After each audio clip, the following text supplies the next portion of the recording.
get started. Kurt, you good to go? I'm ready. All right, great. Hi, everybody. Welcome to WiLSWorld Shorts. Thank you for joining us. I'm Andy Coffin. I'm Communications and Consortia Manager for WiLS. And today's edition of WiLSWorld Shorts is focusing on gaming in the library, and in particular, Dungeons & Dragons. So D&D and gaming in the library is very much in the air right now. The Play, Make, Learn conference has been a huge success. DPI proposed a games-based learning project with partnering with the Washington State Library and with WiLS on a little part of it that is hopefully moving forward with reinstated funding from IMLS, fingers crossed. There was a recent and super awesome PBS Wisconsin education episode of The Look Back called Dice in the Dairy Land about Wisconsin's very important role in the creation of D&D and the history of it. And all this is on top of tons of programming going on in libraries across the state and at conferences that we've all been to and gaming bonanzas. So in this WiLSWorld Short, we're going to highlight the super amazing Wisconsin Adventures campaign and D&D in general as a way to spark engagement with history, with the development of important literacy skills with library users of all ages, which is why Kurt is here with us today. Oh, hold please. I lost my notes. There they are. Kurt Griesemer has been involved in education for over 25 years. He's been a teacher, an author, television producer, museum educator. His works include creating and producing the Emmy-winning series of Wisconsin biographies, which you should totally check out. It's an animated series from PBS Wisconsin, and he's co-authored the second edition of the fourth grade textbook, Wisconsin, Our State, Our Story. If you have kiddos in elementary school, I'm sure you've seen this. He's very excited about the publication of his 2 Dungeons & Dragons modules, Wisconsin Adventures, Myths and Legends, and Dreams and Nightmares. And with that, I'm going to turn it over to Kurt. All right. Thank you, Andy. That was a really awesome intro. Now let's see if this actually does what I want it to do. And all right. Yay. Everybody can see the big window, not the Yep. small one where my notes are hiding. Right, you got it. Okay, and I can't see the chat anymore, Andy. That's one of the downsides of doing this. So there's things that come through in the chat. All right. Yep, I got it. So my name is Kurt Griesemer. As said, I work at the Wisconsin Historical Society. My title means almost nothing except I do lots of things in education, and it's quite a bit of fun to do. And we are going to make the computer do what I want, which is go to the slide. This is my street cred for being an absolute nerd forever. So you've got, in case you're wondering, and I'm definitely Gen X, that generation most likely to be skipped over in surveys. Proud dad of 2, one's 29, one is 21. We don't do math really well. I've written a bunch of things. I love being a teacher. Loved when I worked with PBS Wisconsin back in the day. I'm a proud U.S. Army veteran. I have a band. You can ask me about that offline. And I love reading and I love playing games. And in case you're wondering, yes, despite, and I did show my wife this picture before we did this presentation, just so that I had permission. So we are still together after 36 years. And that is a shot of us at MiniCon up in Minneapolis, dressed up as basically D&D characters. So I'm just going to start from scratch because I don't know how comfortable everyone is with role-playing. And so role-playing games are where everyone who's playing takes on a role of someone. Even the person leading the game, game master or dungeon master, is going to take on the roles of people, and they interact with each other. They interact with the environment. They interact with people in that environment. And so a role-playing game is a set of rules sort of designed around helping all this happen. And in fact, that's my daughter leading her D&D group in Milwaukee. So I did raise 2 DMs, and I'm shocked that happened. So Wisconsin connections. So we'll talk a little bit about the history of the game here. And so released in 1974, right in Lake Geneva, Wisconsin, and created by Gary Gygax and Dave Arneson. Gary from Lake Geneva, Dave from St. Paul. And it combined the elements of tabletop wargaming and fantasy tropes. So tabletop wargaming basically originates with Prussians, generals trying to get better at their gig without actually having people die for it. So they set up all sorts of scenarios, and then they say, okay, what would you do if the troops are here and here? And then somebody says, what if we added an element of chance, like weather or something? So we'll use a six-sided die to figure that out. So that's sort of a very, very short summation of the origins of wargaming.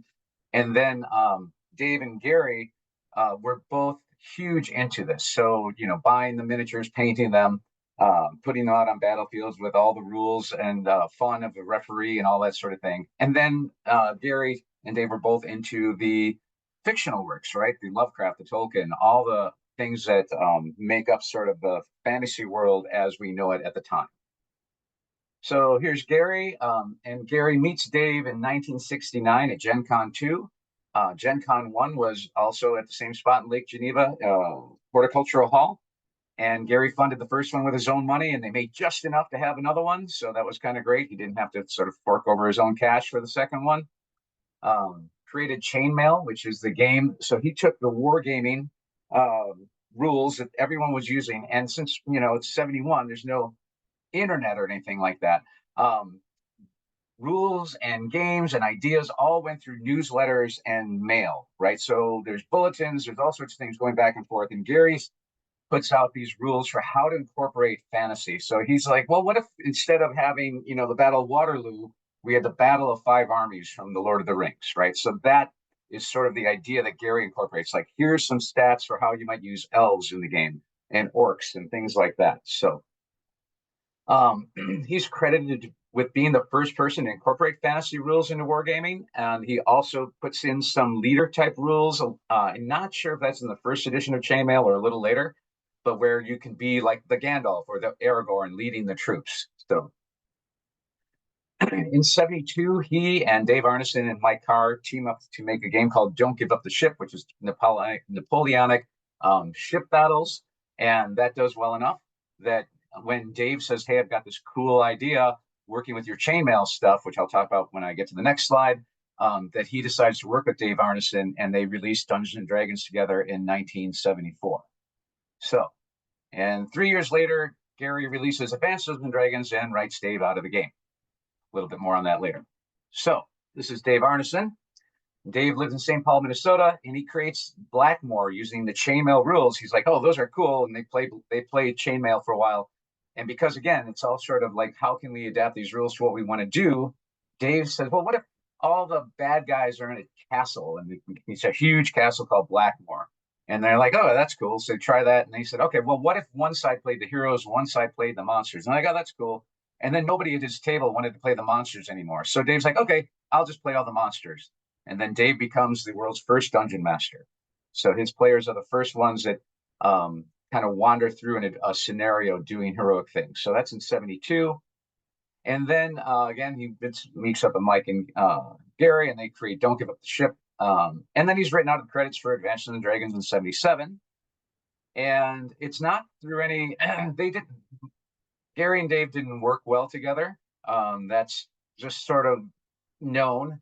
So Gary was the organizer. He obviously was creative too, but he was good at organizing and creating rule sets and saying, okay, this is an awesome idea. How do we gamify that? And I think if anybody's heard me complain about writing D&D modules, it's really easy to plot out what you want to do. It's really difficult to gamify things because you have to make sure that it's all the same all the time. So at some point, Gary decides that he no longer wants Dave part of the company, and writes Advanced Dungeons and Dragons. And when he publishes it, he's taken Dave's name out of it completely.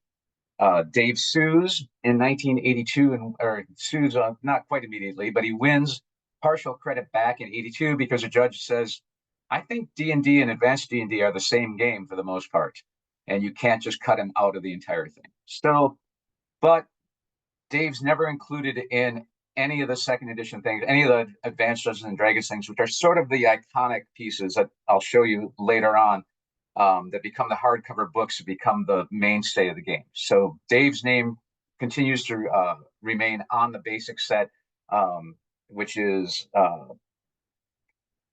shorthanded, it's called BECMI, but there's Basic, Expert, Companion, Master, and Mortal. And all those sets sort of go in a line, but Advanced Dungeons and Dragons becomes its own thing and becomes incredibly popular in its own right. So Again, here's 73, Gary and Don Kay, who I haven't mentioned before, but they're the first two partners in this. And Don unfortunately passes away.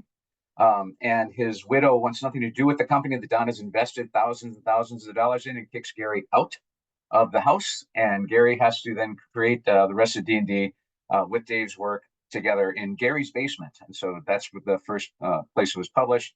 Second edition comes out in 95, and in 97, TSR, the company Gary founded that had sold millions and millions of books and inspired movies and cartoons and comics and novels, has gone bankrupt for all sorts of reasons. But in the end, Gary loses control of the company in the late 80s, and they have a very odd financial arrangement with Random House, or Random House and TSR would have a meeting, and TSR would say, here's all the cool things we're going to make. Where's our check?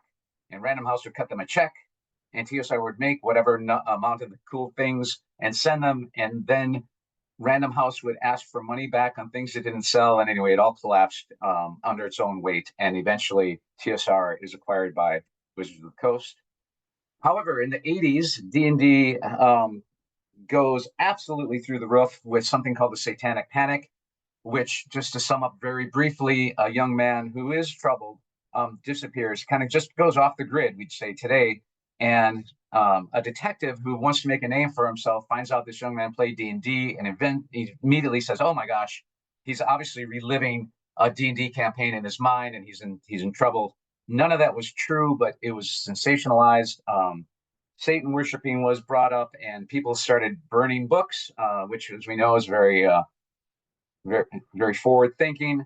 Actually, I had somebody come up to me and tell me how it wasn't his family, but he was playing D&D in a friend's house, and his friend's parents took their books and burned them, and they couldn't get them back. So it actually all happened.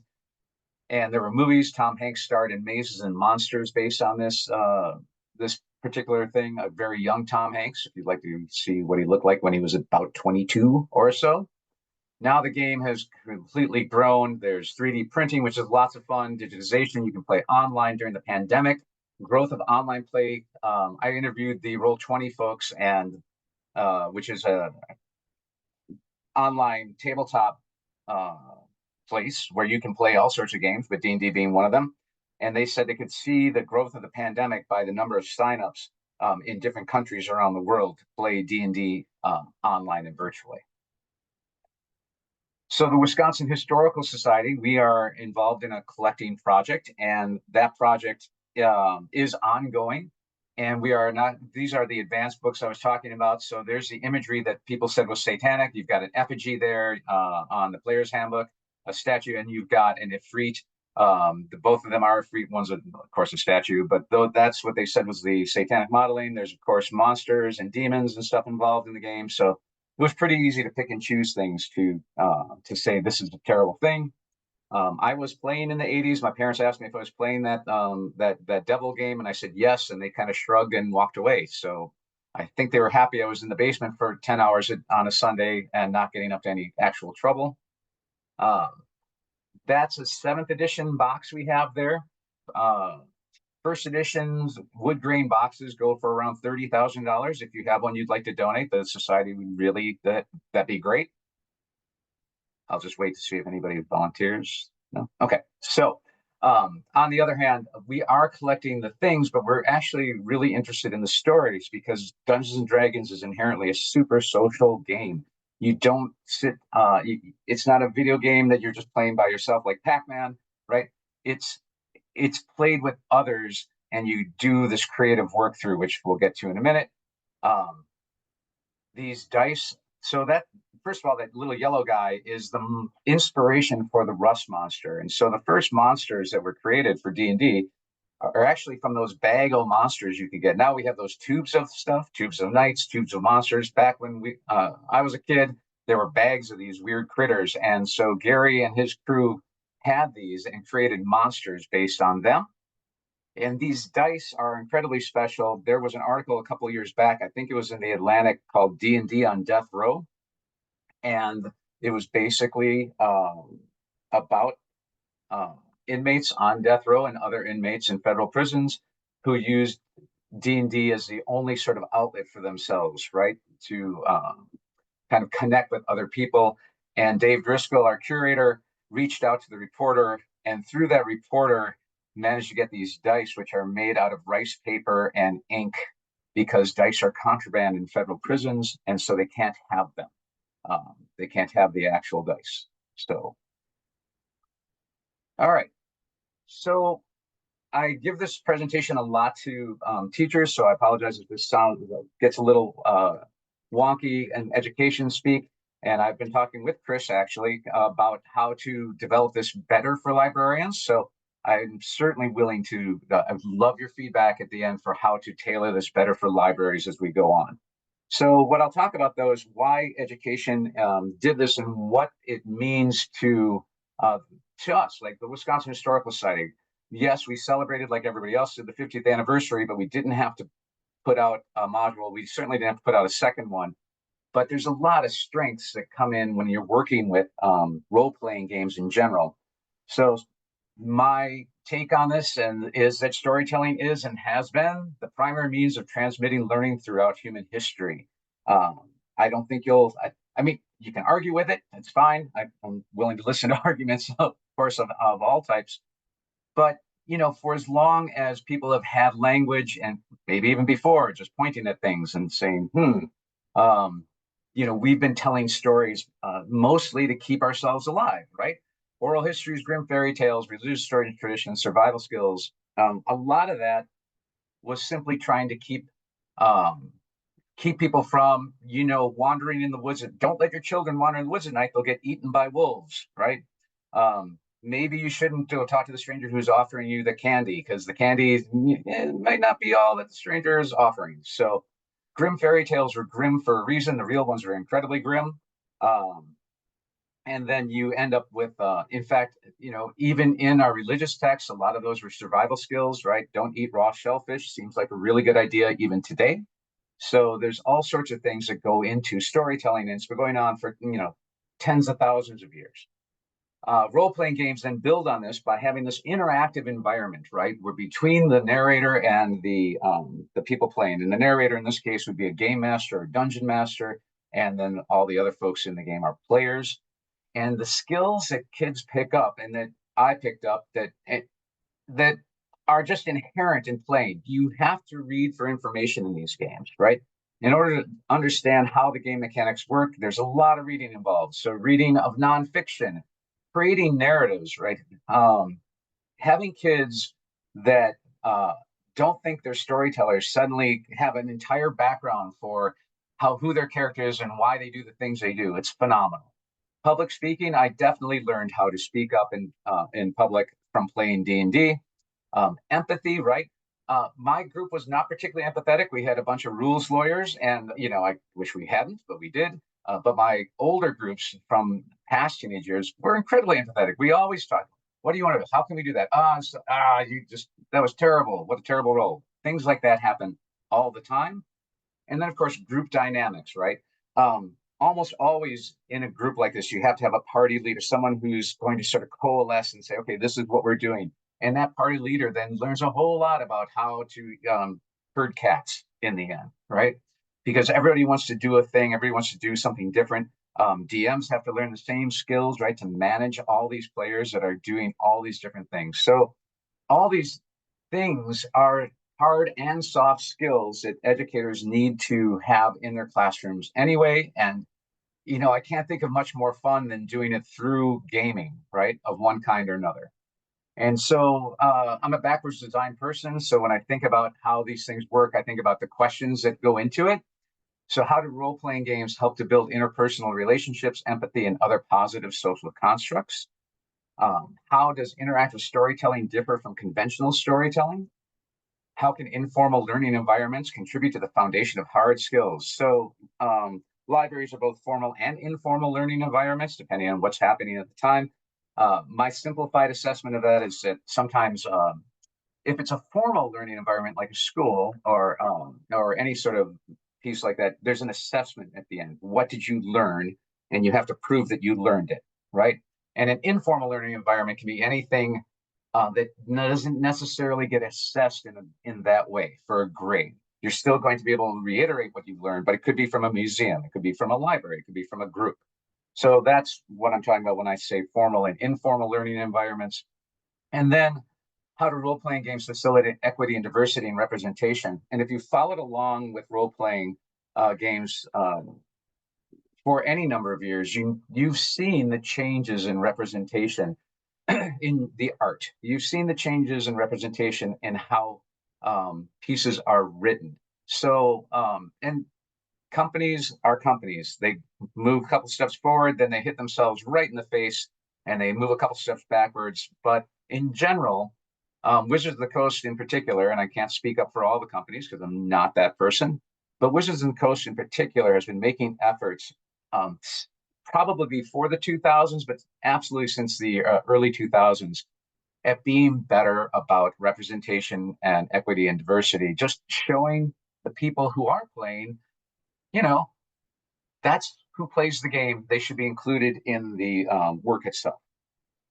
I've given this a few times, so I've asked other people, what essential questions do they think of that are important? I'd really like them, so I've kept a few of them. I didn't want to keep them all because the presentation gets very long. How do role-playing games enhance problem solving and analytical skills? Right, that's sort of just such a basic aspect of role-playing. It's really fun when somebody forgets to check for traps for the dungeon master, because then the dungeon master gets to spring a trap on somebody, right? But there's all sorts of problems that come up when you're role-playing that people have to work together, or even sometimes just individually to solve, right? Never split the party unless it's really fun for the DM. Then split the party all you want. How do role-playing games help students consider multiple perspectives? So that deals back almost into that empathy, but it really does, when you're talking about people having to sit at a table and play a game like D&D, like any of these role-playing games, honestly, together, they have to be able to talk to each other. They have to be able to listen to each other. So these are essential skills, and it builds up while playing this game. And the other line of games that comes from this that I'm not even going to talk much about are the co-op games, where you play against the game. So everyone at the table is playing against some mechanic. One of the more famous ones is the Battlestar Galactica game. My family enjoys the more fantasy horror ones. So we've got Cthulhu Death May Die, where you're working together to stop Cthulhu from showing up, which is really hard. And if Cthulhu shows up, the game gets really impossible quickly. Academic standards, I don't expect you to read all these. I've included them all in both modules. So if you're interested in what academic standards that I thought were being hit, I always do my best not to stretch, right? There are standards that I've been told that I've missed. I would rather miss some than stretch and pretend that I knew it, right? So these, based on my it's one of the years of experience in education, are the ones that I felt really confident that we could hit using these modules, right? And you'll note, I think I have it on here somewhere, content area history. There's no history standards that we can meet using this because our history standards are set around inquiry and doing of things. They're more for formalized assessment versus just simply you ran into Belle Follett in a role-playing game. So let's get started in thinking about how you can do this. And so what I like to tell people is there's a few fundamental things to creating something like Wisconsin Adventures. I got tagged because I write for the society and I'm a gamer. That was the entire qualifications, right? They knew that I was the textbook writer and I've created a lot of lesson plans or curriculum pieces. And they knew, my boss knew that I was a D&D player. And so when the opportunity came up, I was asked and I said, absolutely. And the first thing you should know is you can do this all for free. You don't have to buy anything. And that's the system reference document that I have up here. And you'll note that it says 5.2.1 in the green bar, but in my little legalese, it says 5.1. So when I created these two modules, 5.1 was available. And that covered about 95 to 97% of every mechanic from the player's handbook, the monster manual, and the dungeon master's guide for D&D. And it's available for free at this download link. Now it's 5.2.1. And back in 2024, long ago, in 24, they released a new version of the player's handbook, and they subsequently released a new DMG and a new monster manual, and they updated the SRD to include those rules. So 5.2.1 is even more of the stuff. So I looked through it briefly. and it's got more. The old one had one, something called a feat. The new one has about 17 or 18, right? New monsters, new skills, new abilities. So Wizards of the Coast, this is one of the cases where they decided to tell their fan base what to do, and their fan base said, no, you won't. And so Wizards of the Coast tried to take this away and say, nope, every time you create something, no matter what it is, you have to tell us. And if we like it, we get to own it. Creators all said, no, that's not cool. And Wizards of the Coast stepped back, rethought about it. They do have people, I've met them in the D&D wing.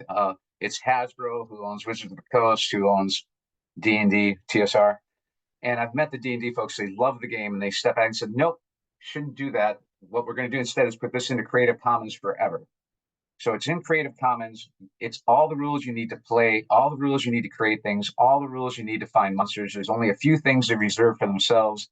It's about 17 out of 50 of those things called feats. Like I said, there's about 5 to 10 monsters that they don't include because they think they're unique enough that they could copyright them. But if you want to do this for free, you can go grab this document. I have a top 10 list of the things I think you need to know in order to play D&D in general. And again, these are up for debate all the time, but you have to understand that there's 6 ability scores about how to design your character. In fact, those ability scores are one of the incredible leaps that this game made over all other games. Like, oh, you mean these things define what my character kind of acts like and does? Cool. So these 6 scores define what you're good at or not good at. The class is sort of like a career choice. If you're talking with non-gamers, if you want to be a wizard, that's more like a career that you're picking, right? If you want to be a cleric, a certain kind of fighter, a paladin, whatever you want to be, what are you in this world? That's what your class is. In-game identities are completely up to you. In fact, with the new release of the Player's Handbook, it's even more wide open. They've gotten rid of a lot of stereotypes, a lot of tropes, a lot of what really linked back to more racist pieces back in the 70s and 80s. And so they've eliminated so much of that. And then I'll never say 100% because I'm not going to claim anything like that, but it is so much better than when I was younger. So identities of your character are up to you. In role-playing games, in the good ones, if you can describe what you want to do, the game master can assign a role to it. So even if it's the craziest thing and you're like, there's no way that's going to work, just assign a number and see what happens. D20 test rolls, those are the things you need to know about Dungeons and Dragons in particular. Saves, attack skills, the bigger your number is, the better it is. A 20 always wins and a 1 always fails, no matter how good you're doing or how bad you're doing. Difficulty class is the number that has to be equal to or greater than to succeed. Armor class must be equal to or greater than to hit something. Hit points, that's how much life monsters and the players in your campaign have. And for players, 0 is bad, right? So if you're at 0 or lower, things aren't going your way. And advantage means you get to roll 2d20 because you take the best one, it's a good thing. And of course, disadvantage, roll 2d20 and it's a bad thing. So if you're just getting started with role-playing games and you're like, okay, the SRD is incredibly intimidating, how do I even think about getting started? There's this to check out, and there's all sorts of online resources. People play D&D now for kicks on YouTube. They play it for money.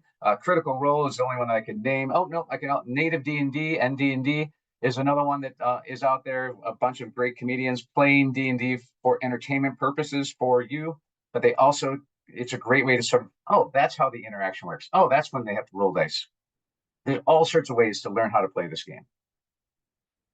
So how do you get started? So I can say that I got started by writing down way too many things that I wanted to write about. So I came back, my boss told me about the project sort of end of day and one day, and she said, what do you want to do? I said, no, give me a day, I'll think about it. I came back with 12 adventures we were going to get done in a year. That didn't happen.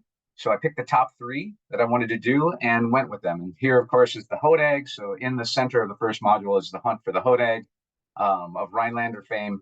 And then that was my hook, right? Like I based all the adventures in Wisconsin Adventures are based on some sort of myth, legend, or real person.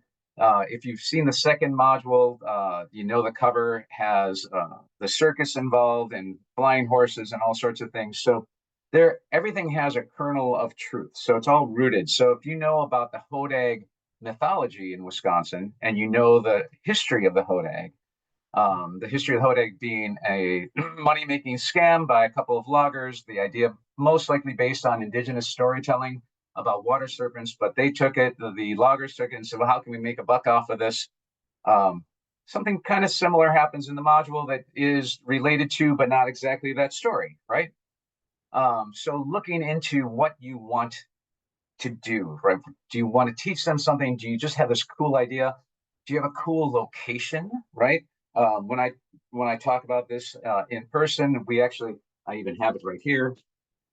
Graph paper, a handout, and say we're going to get going really shortly. So let's think about what you can do. So normally this would be the case right now where we brainstorm together with a partner about an idea of what you wanted to do in that moment. So the getting started map section.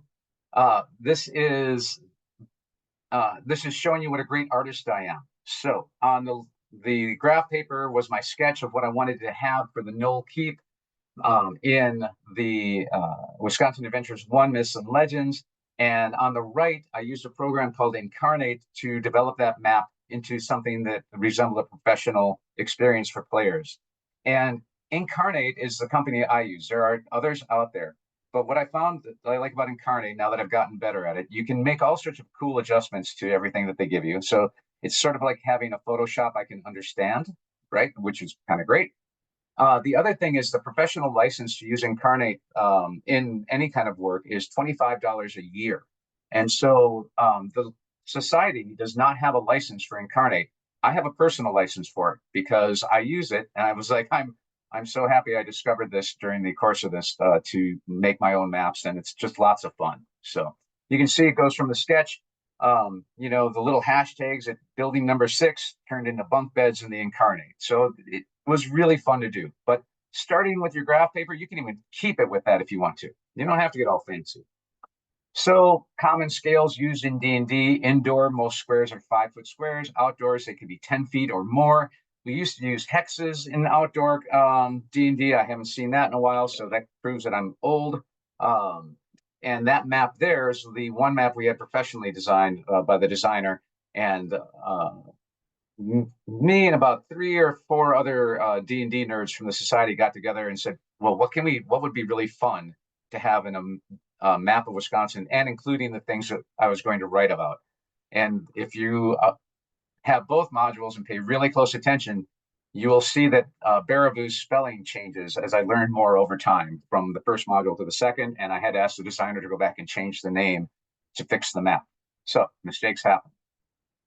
I am not an artist, as you saw by that map, and I don't promote AI in general, but if I was going to use one, and I did for this particular slide and for a mini game that I'll be using, maybe Chris can put it in the chat. I don't know the name of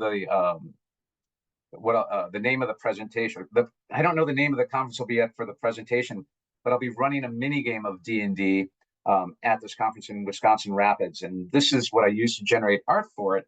And Adobe, the only thing that sort of lists Firefly above others is that Firefly only uses permitted art to create their AI. So when it trolls the web, it's only going to use products that say, yes, you can use this. It's public domain or it's, Creative Commons, etc. So like any product, you don't just set kids loose on it, right? It does have safeguards. So in fact, there are a ton of safeguards. There's some that I didn't really even understand as I was putting in. Like I wanted that fighter in particular to be, or no, not the fighter, the person on the left there, which kind of roguelike. I wanted them to be holding a dagger, and the word dagger wasn't allowed. So that it has safeguards involved, and you get 4 choices or more of images depending on what prompt you type in.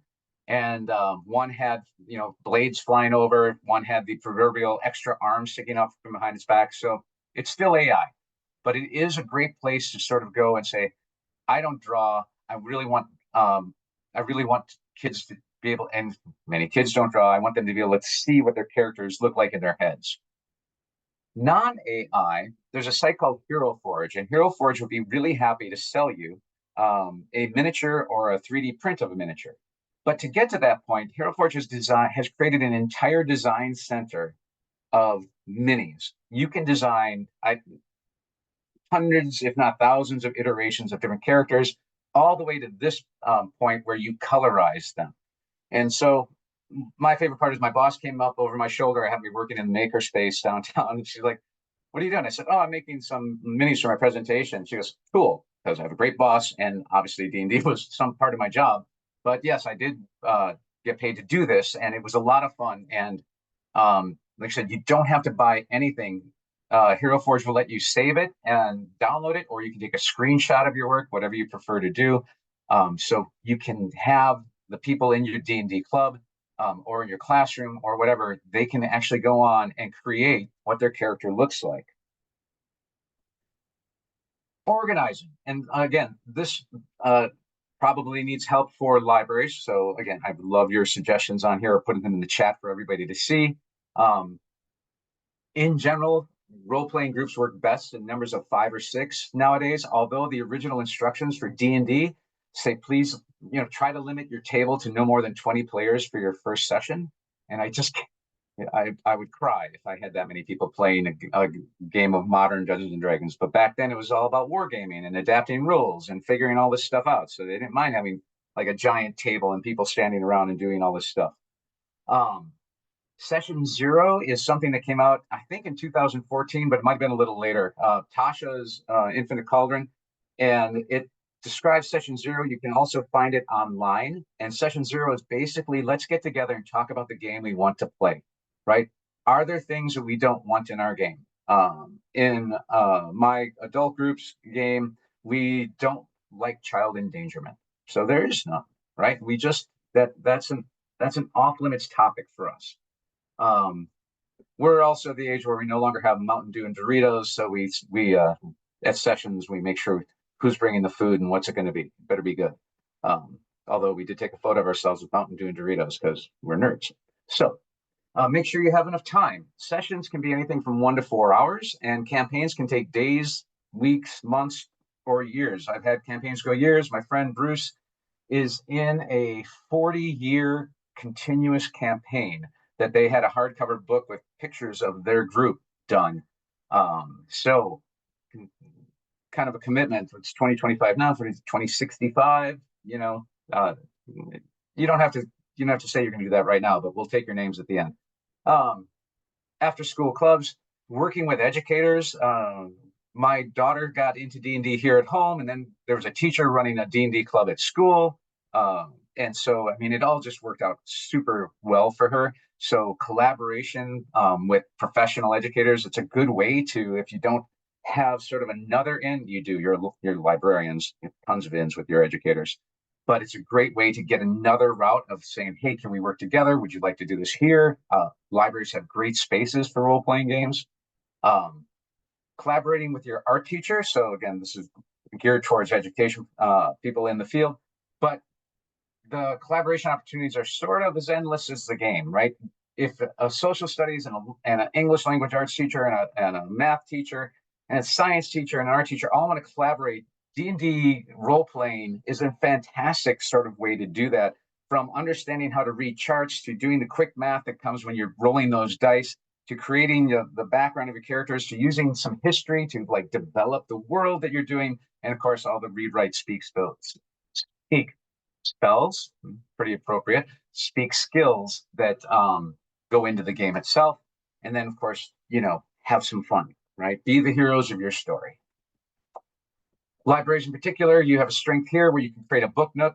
A great essay I heard on Frank Herbert and Dune was how he was inspired by, he went to the small town in Oregon that was being swallowed up by dunes.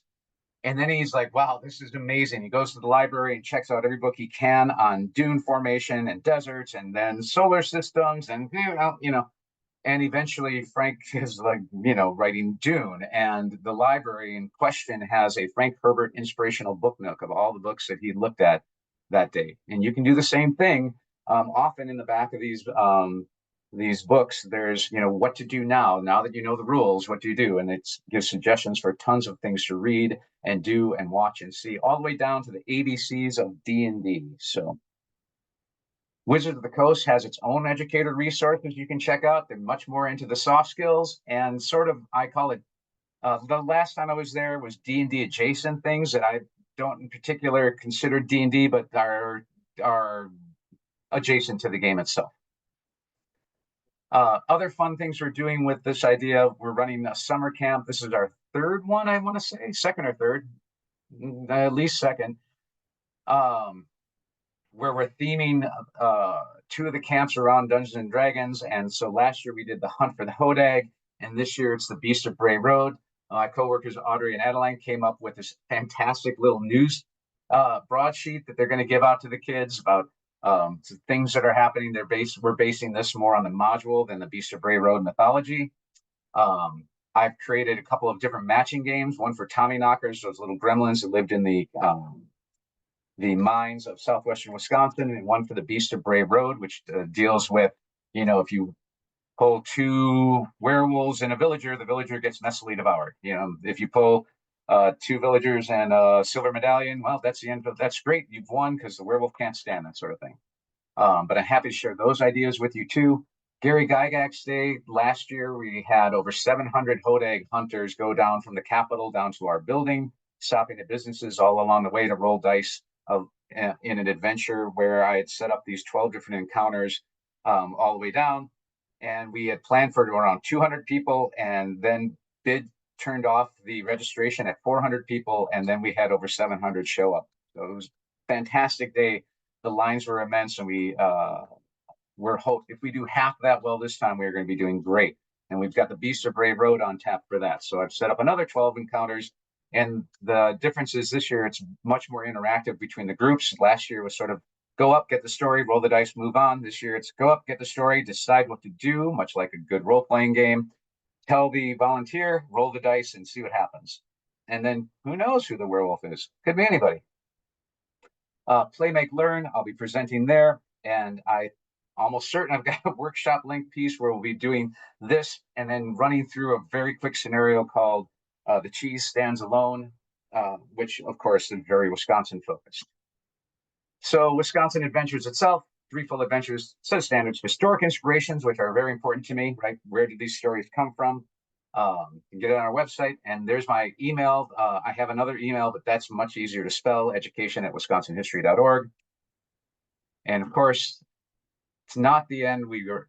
I was lucky enough to be able to write a second adventure called Dreams and Nightmares, set in the Driftless area, mostly centered around Baraboo, Barbeau, as it's known in history, and it is chock full of things. It's so big that it's square bound instead of staple shut. So that was kind of fun. They didn't give me any link, so I just wrote more. I really enjoyed it. It's got historic figures and inspiration from all sorts of things going on, and I tried to find as many interesting historic folks in Baraboo to kind of hide in there. And one of the great things about being an author is I also get to hide my friends in there. And in the first module, the most famous person to come out of there so far is Sturvo, my friend's bulldog. So in the second one, Sturvo does not make an appearance, but well remembered. So that is the end of me blathering on. And there are 91 new messages. The chat was popping. It's terrifying. It's not, it's mostly resources folks are sharing with one another. Not a ton of questions, but if for folks who are online and who have been in the chat, if you have any questions or something from that chat you want to pull out, it's very busy. I'm going to put those things together and share it with the recording so that nothing gets lost. But does anybody have questions or comments for Kurt? Oh, I see Adam's on. Hey, Adam. Adam does fantastic work out there in role-playing in Kentucky. I am humbled by his experience in the field. So you're too kind. And a new book. Adam has a new book. So I'm going to plug that for you.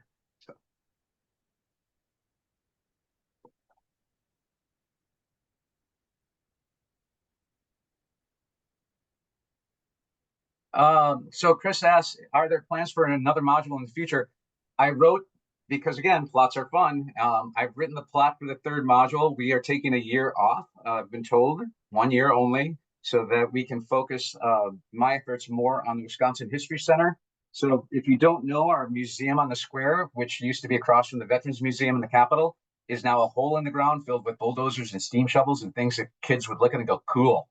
But nothing else. And so we are building a new Wisconsin History Center on the site. So we have a year hiatus. So it is designed for 5E. So I see that question. And so Laura, but I'm sure in the end, whatever is in that for 5E transfers to the 2024 rules, because you don't tend to put specific classes and such into the module. It's more like this monster is a veteran, or this monster is a bandit, or this, that sort of thing. So it should transfer pretty easily into the 2024 rules. Yeah, so pop culture, if you can imagine the Wisconsin Historical Society going out and defending D&D, right? So it didn't start past, do you know a nerd that will write this? That's kind of what happened.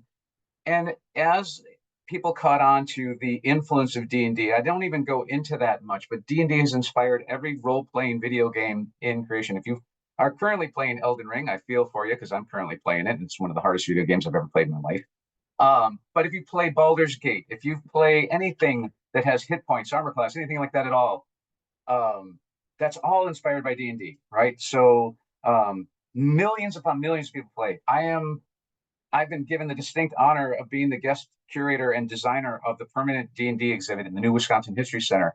And before I wrote the module, there was no permanent exhibit scheduled for D&D and TSR. So that was lots of fun. So what you do is you defend it by saying, this is local history. So when I give this in person and people are talking, I tell them it's really important to do a story. So we had folks up near the Lake Superior coast, and they immediately had not just a haunted coastal area, they had an archives available in the lighthouse and all these. And it was all based on the things that actually exist there. And so it's just a good hook to bring people in. Let's see. So that's my advice, is center it in your own location and history and bring that out and say, this is how we get new people to come in, right? People that may not be interested in this history might be interested to come and play a game. Jeff has a question. Has WHS done any promotion of the books at local or regional conventions like GameholeCon or GaryCon? Yeah, you're looking at me, the promoter of the things. So I did, not only did we do promotion afterwards, I did play testing at GameholeCon, which was lots of fun. So those play testers all got their names in the module itself. They didn't know they'd be play testers, so that was also kind of cool for them. I was at GameholeCon. I was at GaryCon this last time around, just sort of doing a victory lap. And I felt, because Hunt for the Hodag is so popular and fills up right away, I just ran sessions of Hunt for the Hodag at GaryCon. So we do promote it. We're not going back to Gamehole this year because budgets are tighter. That's just, that's just a watchword. We have we're in a budget cycle now in the state of Wisconsin, and we already know our budget will be tighter for travel and such in the coming year. So I like Chris's asked forgiveness on permission. Yep. Although then run it by, if you happen to know a lawyer, because we know one and ran it by our lawyer just to make sure we weren't going to run afoul of anybody. So. Any other questions for Kurt?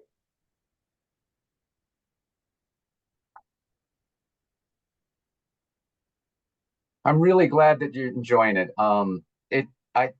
Obviously I enjoyed writing it. I got to do 2 premieres now, and at the first one I ran adventures, and I had to listen to the whole room cracking up and yelling and cheering and groaning. This second one this year, April 27th at Horticulture Hall, I decided not to run anything, and I got to watch and sit down at tables and just sort of enjoy the moment. And so it's been really fun to see people play it. And I would love to hear your experiences with it. And again, if this did not meet your expectations for what you can do in a library, I would love feedback on that, so that when I come back to Chris, I have more of a grounding in what we're doing. So, thanks, Chris. Very nice of you. Oh yeah, so I didn't even talk about that because this wasn't sort of about creating my thing. We had one, two, we had two Indigenous scholars working with us full time on both modules, and so and what we did was in the first adventure, we in the first myths and legends, we took baby steps at representation. So Madeline Cadotte is the whole thing centers around Wade House, advertising warning. Anyway, Wade House is one of our historic sites. And I took a Google screenshot of the Google map of Wade, of Wade historic site. And I made the first D&D map out of it. And then my friends all laughed at me because it had, a gas station on it and some other things. And the only anachronistic part of that is I put Madeline Cadotte as a shop owner there. And Madeline Cadotte is an Indigenous Ojibwe woman who married into the sort of the fur trade royalty up in and Madeline Island is named after her. And the whole point of having Madeline Cadotte there is to introduce an Indigenous storytelling element that will draw characters further into the adventure. We created John Green, an amalgam of Oneida names as part of the storyline. And I'm trying to remember because the first one's pretty far back in my memory now, but we wanted to baby step in. So this is on the guidance of the two Indigenous scholars that I was working with. And in the next one, we had three Indigenous scholars, two of the originals, and we added another one because we had uncovered in the first one this great non-sacred Ho-Chunk story that we wanted to include. And so we got Ho-Chunk scholar involved and said, what do you think? And she was like, this is fantastic. Let's do this. So I wrote up the story. It's called Fish Out of Water, which is where the talking catfish comes from. And it's a love story and it's cautionary tale and it's all the things that you want in a really good folk story. And not only did we include that story in and gamified, we also included the original Ho-Chunk language. So the naming of things is in Ho-Chunk and in English. And there's a pronunciation guide. And there's also, because the Ho-Chunk have been working so hard at preserving their language, you can go online and listen to how the words are pronounced. So if you want to do that, it was so much fun. Like I don't, and then because I was working with people who thought about these things better than I was thinking about them, they're like, oh, this is great, but they seem isolated. You should put them, throughout the town. So now you can bump into the two brothers who cause all the ruckus at the, waterside market, chatting about their plans. And when you ask them about it, they get all quiet and they're like, oh yeah, no, we can't talk to you about that, So, but there's Ho-Chunk, there's vendors at the market selling corns and other things that, again, working with these three scholars just changed. It helps so much to create the right environment for gaming and bringing in these sort of experiences. So thanks for asking that question. It was a hoot. So.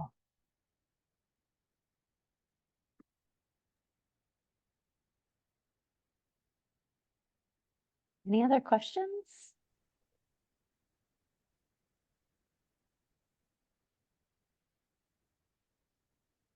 Yeah, I keep hoping that Washington State piece will work out where Chris says, Kurt, you have to go to Washington State and talk to folks because I know exactly one person from I know exactly one person left from Wizards of the Coast, but my son lives out that way and he's getting married this September and he brags it up all the time that I've been writing this and then he has to explain that I don't work for Wizards of the Coast. So anyway, thank you all for being here today. I'm totally open to questions and again, suggestions how to make this work better for libraries. I would love to hear them. Anything like that. So. Kurt, thank you so much for this. I have a billion notes down here, like your passion and how thoughtfully you've been creating this work for all of us to draw on and use. I really appreciate your time today. Thank you so much. And thanks to everybody who attended. I will send out a recording of this. I will send out all those resources shared in the chat. Kurt, can we share your presentation? Can I share the slides? Yeah, well? I think that's great. I'll get them to you right after I close out of this window. Watching everybody say thank you is so nice. Yeah. Fantastic. Yeah, and actually, play some games. Chris is asking if we can share the recording to WiLSWorld. Yeah, I'm sure we can. My boss knows I'm here, so if she had any reservations, probably would have been told about them. Maybe most of the time. We'll So, ask for forgiveness. That's one of those ask for forgiveness moments. yeah, Abby's great. She's totally supportive of spreading the word of what we do. So, All right. Fantastic. Thank you. Thank you, Kurt. Thank you, everybody. Have a wonderful weekend. Happy Friday.